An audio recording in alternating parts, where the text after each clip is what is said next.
Hello, Namaskar and Pranam to all of you. Again, I am coming back to my channel, Asit Government Tool Guru. Today, I will discuss General Financial Rule 2017, Quiz 1, and in this part, I will discuss Rule 1 and 2. I will discuss 10 questions. So, in subsequent time, I will cover all the parts of General Financial Rule. And in my playlist also you can find theory part and also MCQ part related to the procurement of goods and services. So only GFR part, procurement of goods and services, already video, it means related to the MCQ and also other theoretical part also you can get. But other parts, it means in subsequent time I will prepare. Today I will discuss the quiz 1. It is related to the rule 1 and 2 and it is the very important part. So my friends, please subscribe my channel, comment my channel and share my channel. So your comment is very important one. So this video, it is very useful for departmental exam and principal exams in NVS, KVS, in case of UPSC, principal, vice principal and other state board exams. Other type of exams like office superintendent, section officer, any other departmental exam also. This part would be very useful for you. Now I am going to discuss quiz 1 related to the General Financial Rule 2017 and this quiz related to the rule 1 and 2 of GFR rule. You see question number 1. In GFR, General Financial Rule 2017, which rule contains short title and commencement? 4 choices are there. Rule 1, Rule 2, Rule 3 and Rule 4. So, जो Rule 1 है, basically Rule 1 में it is related to the short title and commencement. जो title के ऊपर दिया गया है general financial rule का जो टाइटल है वो रूल 1 में है, तो आंसर बीट ए है. बहुत इजी था, राइट. चलो क्वेश्चन नंबर 2 को चलेंगे. इन GFR 2017 dash rule contain definition. You can find definition of general financial rule. So basically 4 choices are there. Rule 1, Rule 2, Rule 3 and Rule 4. Basically General Financial Rule, Rule 2 you see. Rule 2 you see. Definition given. Definition of central government, controlling officer, head of the department. Clear? Drawing and disbursing officer. So different definition you can get in subsequent time also. I will discuss some questions related to the definition. So here answer is bit B, it is rule 2. So rule 1 जो है short title and commencement, rule 2 it is related to the definition, okay, of general financial rule. So लो question number 3 को चलेंगे. ये बहुत important question है. Dash means the assignment to meet specified expenditure of funds included in a primary unit. To meet specified expenditure of funds included in a primary unit. 4 options are there. Reappropriation, second one appropriation, third one budget, fourth one allotment. जो reappropriation है वो transfer of fund from one primary unit to another primary unit. तो transfer of fund it is reappropriation. Second one appropriation, ये correct होगा. To meet specified expenditure of funds included in a primary unit. बहुत important है, आपको याद रखना है. Budget तो एक फाइनेंशियल स्टेटमेंट है, the estimated receipts and expenditure of the government during a financial year. तो एक फाइनेंशियल स्टेटमेंट बजट है. अलॉटमेंट अलग है. तो यहाँ पर जो आंसर होगा बिट बी होगा, appropriation. Okay, to meet specified expenditure of funds included in a primary unit. जब ट्रांसफर का बात आता है, जब transfer of funds from one primary unit to another primary unit, it is reappropriation, right. तो यहां पर जो आंसर होगा बिट बी होगा. चलो क्वेश्चन नंबर 4 को चलेंगे. Consolidated fund of India refer to in article dash of the constitution. So जो गवर्नमेंट का जो फंड्स है वो एक्चुअली 3 हेड्स में है. एक कंसोलिडेटेड फंड ऑफ इंडिया, एक है कॉन्टिजेंसी फंड ऑफ इंडिया और एक है पब्लिक फंड्स। तीनों है, राइट। तीनों के ऊपर भी क्वेश्चन में आगे मैं डिस्कस करूंगा। तो ये जो consolidated fund of India refer to in article dash of the constitution, yeah article 267, 266(1), 112, 116 ये दिया है। यहां पर जो आंसर होगा बिट बी होगा। आप देख लीजिए आर्टिकल 266(1) ये कंसोलिडेटेड फंड ऑफ इंडिया के ऊपर है, और इसका जो 266(2) आएगा, ये 266(1) में कंसोलिडेटेड फंड ऑफ इंडिया, 266(2) में आता है पब्लिक ओके फंड्स। मैं अभी बताया जो गवर्नमेंट का जो फंड्स है वो 3 हेड्स में है, एक कंसोलिडेटेड फंड ऑफ इंडिया, एक कॉन्टिजेंसी फंड ऑफ इंडिया और एक है पब्लिक फंड्स, राइट। तो यहां पर जो आंसर होगा वो बिट बी होगा, 266(1) आर्टिकल, ठीक है। क्वेश्चन नंबर 5 को चलेंगे। अभी contingency fund of India established under the contingency fund of India act dash. तो जो contingency fund of India basically emergency time में फंड रिलीज होता है, और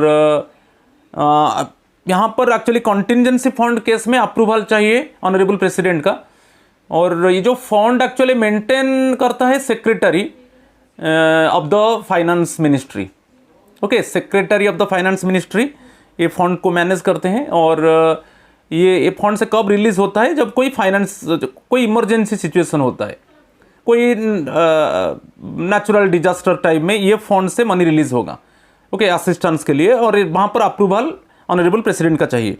तो यहाँ पर जो एक्ट था, यहाँ पर 4 ऑप्शन है, 1935, 1955, 1930, 1950। जो contingency fund of India act 1950, okay, contingency fund of India established under the contingency fund of India act 1950, right. तो आंसर बिट डी होगा। ये जो एक्ट आया था 1950 में कॉन्टिजेंसी फंड के ऊपर, तो उसी से कॉन्टिजेंसी फंड ऑफ इंडिया को एस्टेब्लिश किया गया। एक फंडिंग है जो गवर्नमेंट का, basically emergency time, at the time of emergency time money is released to assist the people, right. And जो अप्रूवल किसका चाहिए, ऑनरेबल प्रेसिडेंट का, और this fund actually maintain by the it means secretary of the finance ministry. आगे में उसके ऊपर भी क्वेश्चन आपको मिलेगा। चलो आगे में चलते हैं। Question number 6, contingency fund of India refer to in article dash of the constitution. जो कॉन्स्टिट्यूशन का कौन सा आर्टिकल में actually contingency fund of India के ऊपर डिस्कशन किया गया है। तो यहां पर 4 ऑप्शंस, 267(1), 266(1), 112, 116। तो बेसिकली 267(1), क्योंकि 266(1) किसका है, कंसोलिडेटेड फंड ऑफ इंडिया। तो 267(1) जो है, ठीक है, वो कॉन्टिजेंसी फंड ऑफ इंडिया के ऊपर डिस्कशन किया गया है। ये जो आर्टिकल है कॉन्स्टिट्यूशन का, तो बेसिकली 267(1) जो आर्टिकल है इसमें कॉन्टिजेंसी फंड के ऊपर, कॉन्टिजेंसी फंड ऑफ इंडिया के ऊपर डिस्कशन किया गया है, राइट। तो ये आंसर ए हो गया। चलो क्वेश्चन नंबर 7 को चलेंगे। Dash entrusted by a department of the central government with the responsibility of controlling the incurring of expenditure and or the collection of revenue। तो यहाँ पर याद रखना है, it means जो basically in central government department who has the responsibility of controlling the incurring of expenditure. जो central government department में किसका रेस्पॉन्सिबिलिटी है, जो एक्सपेंडिचर को कंट्रोल करना है, ठीक है। तो वही क्वेश्चन है, dash interested by department of the central government with responsibility of controlling the incurring of expenditure and और the collection of revenue. 4 option है, head of office, PAO pay and accounts officer PAO, controlling officer, drawing and dispersing officer. यहाँ पर जो answer होगा bit C होगा, controlling officer. So in every department, central government department, it is the responsibility of the controlling officer to control the incurring expenditure, okay, and also the responsibility for collection of revenue, right। answer is bit C। चलो question number 8 को चलेंगे। In Rule 2 of GFR 2017, the term controlling officer shall include a dash head of the department, administrator, chief accounting authority and both A and B. तो controlling officer जो है वो उसमें क्या include हो सकता है? द टर्म कंट्रोलिंग ऑफिसर, तो head of the department controlling officer हो सकते हैं, ये हो सकते हैं। एडमिनिस्ट्रेटर, डिपार्टमेंट का जो एडमिनिस्ट्रेटर है वो भी कंट्रोलिंग ऑफिसर हो सकते हैं, ठीक है। तो controlling officer shall include both head of the department and administrator, both are having responsibility to control the expenditure and also both are having responsibility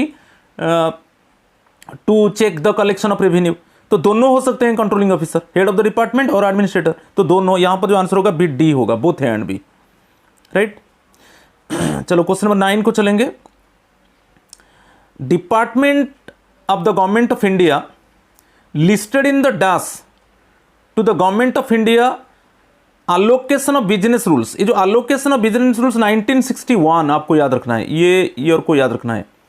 तो according to the government of India allocation of business rules 1961, जो department of the government of India को कौन सा schedule में list किया गया है? In which schedule department of the government of India is listed, okay, and it is mentioned in government of India allocation of business rules 1961। तो यहां पर जो 4 ऑप्शन है, first schedule, second schedule, third schedule, fourth schedule, यहां पर answer होगा first schedule. Answer is bit A. जो government of India allocation of business rules first schedule में department of the government of India को list किया गया है, right. तो आंसर इज बिट ए। चलो नेक्स्ट वन, लास्ट क्वेश्चन है ये पार्ट का। Head of the department means an authority or person not below the rank of a dash to the government of India declared by the concern department. तो यहां पर जो है, जो rank होगा हेड ऑफ द डिपार्टमेंट का, तो ये जो 4 ऑप्शंस है, जो फॉलोइंग ऑप्शंस है, वो किसका रैंक से बिलो नहीं होगा, किसका रैंक के साथ इक्विवेलेंट होगा, वही दिया है। Head of the department means an authority or person not below the rank of a dash to a government of India declared by the concerned department। Option secretary, deputy secretary, joint secretary, none of the above। Okay, जो head of the department का जो rank होगा किसी से कम नहीं होगा। Okay, his rank is not below the rank of deputy secretary. Answer is bit B. उनका जो रैंक होगा हेड ऑफ द डिपार्टमेंट का, जो डेप्यूटी सेक्रेटरी का जो रैंक है उससे कम नहीं होगा। तो आंसर इज बिट बी।